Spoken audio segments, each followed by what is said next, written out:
నమస్తే, welcome to వార్తలు వాస్తవాలు. నేను సురేష్ కట్ట. రైట్, ఈరోజు వచ్చినటువంటి ప్రధాన పత్రికలోని వార్తలు మనం చూసుకున్నట్టయితే ముందుగా నమస్తే తెలంగాణ వచ్చినటువంటి వార్తలు చూసుకున్నట్టయితే ప్రధానంగా బ్యానర్ ఐటమ్ చూడొచ్చు. సర్కారు చెలగాటం, రైతుకు భూ సంకటం అంటూ కూడా బ్యానర్ ఐటమ్ చూడొచ్చు.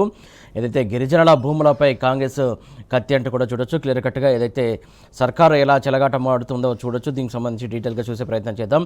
వికారాబాద్ జిల్లాలో మరో భూసేకరణ పిడుగు. దోమ మండలంలో 830 ఎకరాల కోసం నోటిఫికేషన్ జారీ. ఇప్పటికే పరిగి మండలంలో 1197 ఎకరాల కోసం కసరత్తు జరుగుతోందంటూ కూడా వార్త చూస్తున్నాం. 11 రోజులుగా రిలే నిరాహార దీక్షలో 100 మంది రైతులు ఉన్నారు. అలాగే త్వరలో మోత్కూరు పరిధిలో కూడా మరో 400 ఎకరాలకు స్కెచ్ వేశారంటూ కూడా వార్తను చూడొచ్చు. శంషాబాదు లగచర్ల రేడియల్ రోడ్డు సమీప భూములపై గురిపెట్టారంటూ కూడా ఇక్కడ వార్తను చూడొచ్చు. అయితే రైతుల భూమి లాక్కొని రాక్షసానందం పొందుతున్నారంటూ కూడా ఏదైతే ఇక్కడ వార్త చూడొచ్చు. మనం క్లియర్ కట్గా అన్నదాతల ఊచురు పోసుకుంటున్నటువంటి రేవంత్ సర్కారు రైతుల కోసం న్యాయ పోరాటానికి బీఆర్ఎస్ సిద్ధంగా ఉంది. త్వరలో కాలాపూరు రాపోలుకు కేటీఆర్ అలాగే హరీష్ కూడా వస్తున్నారంటూ కూడా BRS LP deputy floor leader Sabitha చెప్తున్నటువంటి అంశం సంబంధించి ఇక్కడ వార్త చూడొచ్చు. మనం ఏదైతే భూముల చుట్టూ దానితో ముడిపడినటువంటి దందా చుట్టూ పరిభ్రమిస్తున్నటువంటి కాంగ్రెస్ పాలన రైతుకు సంకటంగా మారుతున్నది. రోజుకో చోట భూసేకరణ నోటిఫికేషన్తో పల్లెలు భీతిల్లుతున్నాయి. ఇప్పటికే ఇండస్ట్రియల్ పార్కు పేరిట వికారాబాద్ జిల్లా పరిగి మండలంలో భూసేకరణకు సంబంధించి సర్కారు సిద్ధమవగా తాజాగా దోమ మండలంలోని 3 గ్రామాల్లో భూసేకరణకు నోటిఫికేషన్ జారీ అయ్యింది. ఏకంగా 830 ఎకరాలను సేకరించేందుకు రెవెన్యూ శాఖ ఉత్తర్వులు వెలువరించింది. నేడు రేపు మోత్కూరు పరిధిలో కూడా మరో 400 ఎకరాల కోసం ప్రభుత్వం నోటిఫికేషన్ వచ్చే అవకాశం ఉందంటూ కూడా ఇక్కడ ఈ వార్తను బట్టి మనం అర్థం చేసుకోవచ్చు. గిరిజనుల భూములపై కాంగ్రెస్ కత్తి ఉంది. అలాగే పోలీసు బెటాలియన్ పేరుతో కొల్లగొట్టే కుట్రకు కాంగ్రెస్ కసరత్తు చేస్తుందంటూ కూడా ఇక్కడ వార్త చూడొచ్చు. 84.25 ఎకరాల భూమి కేటాయిస్తూ కూడా ఉత్తర్వులు ఇచ్చారు. అలాగే తాతల కాలం నుంచి సాగు అలాగే పట్టాలు సైతం క్లియర్గా ఉన్నాయి. తాతల కాలం నుంచి వాళ్ళు అక్కడ రైతులు సాగు చేస్తున్నారు. అలాగే పట్టాలు కూడా అన్నీ కూడా క్లియర్గా ఉన్నాయి. ఎలాంటి కొర్రీ లేవు పట్టాల విషయంలో కూడా అని చెప్పేసి రైతులు చెప్తున్నప్పటికీ కూడా కనీస సమాచారం లేకుండా పరిహారం పేరెత్తకుండా పక్క ప్రణాళికతోటి కాంగ్రెస్ స్కెచ్ చేసింది అంటూ కూడా రైతులు చెప్తున్నటువంటి అంశం సంబంధించి వార్త చూడొచ్చు. మనం రోడ్డున పడనున్న 86 నిరుపేద కుటుంబాలు ఆందోళన బాటలో. సంస్థ నారాయణపురం గిరిజనం ఉంది. దానికి సంబంధించి చూడొచ్చు. ఇక భాగ్యలక్ష్మి క్రషర్స్ అక్రమ మైనింగ్ జరుగుతోంది. నిషేధిత ప్రాంతంలో యథేచ్ఛగా తవ్వకాలతో కాలుష్యం ఉంది. సీఎం బంధువు కంపెనీపై ఎన్హెచ్ఆర్సీకి కూడా ఫిర్యాదు చేశారు. అయినా కూడా దానికి సంబంధించి అక్కడి నుంచి కూడా స్పందన రావట్లేదని చెప్పేసి అక్కడ బాధితులు చెప్తున్నటువంటి అంశం. మరొక వార్త చూసుకున్నట్లయితే తెలంగాణకు వాతలు పెడుతూ కేరళకు మూటలు అప్పచెప్తున్నారంటూ కూడా మరొక వార్త చూడొచ్చు. బిల్లులు కూడా కాంట్రాక్టర్లకు అలాగే వచ్చిన కమిషన్లు ఎన్నికలకు. ఏదైతే బిల్లులు అంతా కూడా బడా కాంట్రాక్టర్లకు వెళ్తున్నాయి.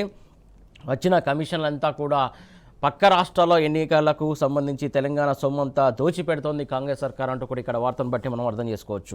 చిన్నా చితగా కాంట్రాక్టర్ల బిల్లులు ఆపినటువంటి ప్రభుత్వం 14,000 మంది రిటైర్మెంట్ బెనిఫిట్స్ పెండింగ్లోనే ఉన్నాయి.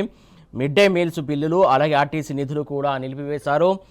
ఈ నిధులన్నీ నిలిపివేసి మొత్తానికి సొమ్మంతా తెలంగాణ సొమ్మంతా కూడా పక్క రాష్ట్రాల ఎన్నికలకు పంపిస్తున్నటువంటి అంశం సంబంధించి క్లియర్ కట్గా అర్థం చేసుకోవచ్చు. మనం దీన్ని బట్టి కొన్ని శాఖల్లో ఉద్యోగులకు నేటికి రాని వేతనాలు అలాగే ఖజానా డబ్బంతా పెద్ద కాంట్రాక్టర్లకు చెల్లింపు జరుగుతున్నది.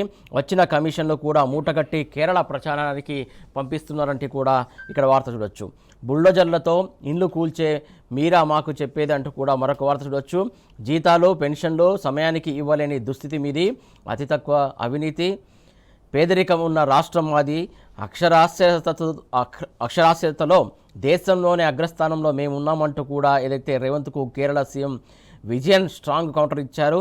కీలక రంగాలన్నింటిలో కూడా తెలంగాణ మాకన్నా వెనుకే ఉందంటూ కూడా కేరళకు సంబంధించినటువంటి సీఎం విజయన్ చెప్తున్నటువంటి మాట.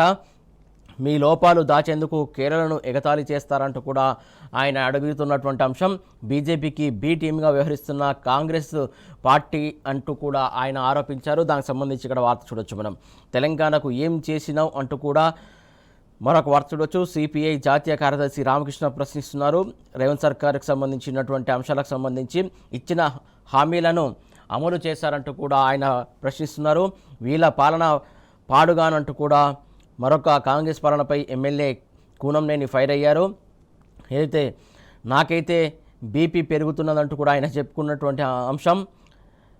బస్టాండ్లను పట్టించుకోరా, వాటి అభివృద్ధికి నిధులు ఇవ్వకపోతే నేనే దీక్ష చేస్తా అంటూ కూడా ఎమ్మెల్యే కూనంనేని ఫైర్ అనేటువంటి అంశం సంబంధించి క్లియర్ కట్గా ఇక్కడ వార్త చూడొచ్చు మనం. మరొక వార్త చూసుకున్నట్లయితే మార్పు రావాలి, రేవంత్ పోవాలంటూ కూడా మరొక వార్త చూస్తున్నాం. ఏదైతే మాజీ మంత్రి అలాగే జగిత్యాలకు సంబంధించినటువంటి నాయకుడు జీవన్ రెడ్డి చెప్తున్నటువంటి అంశం.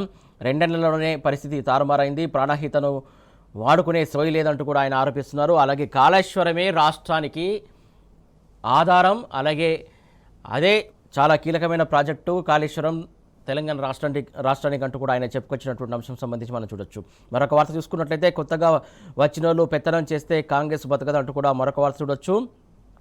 కష్టపడిన వాళ్ళకే పార్టీ ప్రభుత్వ పదవులు ఇవ్వాలి, మంత్రులు పీసీసీ ఏఐసీసీ సెక్రటరీ సమక్షంలోనే ఎమ్మెల్యే ప్రేమ్ సాగర్ రావు సంచలన వ్యాఖ్యలు చేశారు. దానికి సంబంధించి వార్త చూడొచ్చు.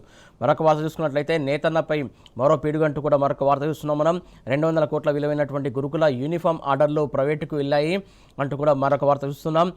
టెస్కోను పక్కన నెట్టి సాంఘిక సంక్షేమ విద్యార్థుల యూనిఫామ్లకు ఈ టెండర్లు గుట్టుచప్పుడు కాకుండా నోటిఫికేషన్ ఇచ్చిందంటూ కూడా మరొక వార్త చూడొచ్చు.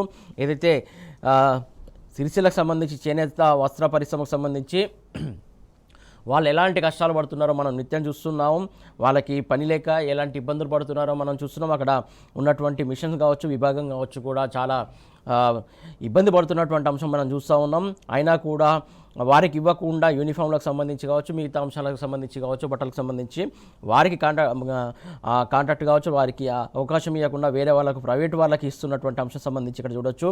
రోడ్డున పడనున్న చేనేత పవర్లూమ్ వర్కర్స్ అంటూ కూడా ఇక్కడ వార్త చూడొచ్చు. ఇప్పటికే 105.54 కోట్ల స్కూల్ యూనిఫామ్ ఆర్డర్ల రద్దుతో నిలిచిపోయినటువంటి సాంచలు, అలాగే తామిచ్చిన జీవోకు కూడా కాంగ్రెస్ సర్కారే తూట్లు పొడుస్తున్నటువంటి అంశం సంబంధించి చూడొచ్చు. పొట్టకొట్టి శుద్ధులంటూ కూడా మరొక వార్త చూడొచ్చు. చేనేతకు ఉరిపేనుతూ ఉద్ధరిస్తున్నట్టు ఫోజులు కొడుతున్నారంటూ కూడా చెప్తున్నటువంటి అంశం సంబంధించి ఇక్కడ క్లియర్ కట్గా మనం వార్త చూడొచ్చు. రైట్, పిఆర్సీ ఉన్నట్టు లేనట్టు కూడా మరొక వార్త చూస్తున్నాం. మార్చి 31తో ముగిసినటువంటి కాలపరిమితి, దానికి సంబంధించి పిఆర్సీ ఇస్తారయ్యారంటూ కూడా ఏదైతే ఉద్యోగులు అడుగుతున్నటువంటి అంశం సంబంధించి మనం వార్త చూడొచ్చు.